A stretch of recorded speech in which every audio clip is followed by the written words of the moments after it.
maybe out of some circle, but please share your views on that. Right. See, so far as activity-based learning is concerned, teacher is not supposed to do anything. Suppose is to be. Let's say a term called catalyst.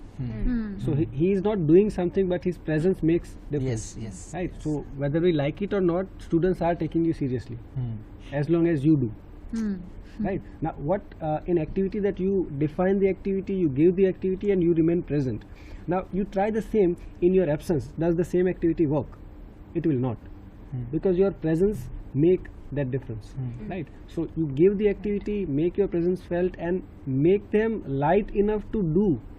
Right, so that they will not move out of control, but out of frustration and fear and kind of the load that it gives. Right, if you can do that, I think activity-based learning can really make wonders. But yes, this mode of assessment has to be kept in mind all the time. That do we produce something at the end of it or not, or is it just the we liked it and we could not learn anything?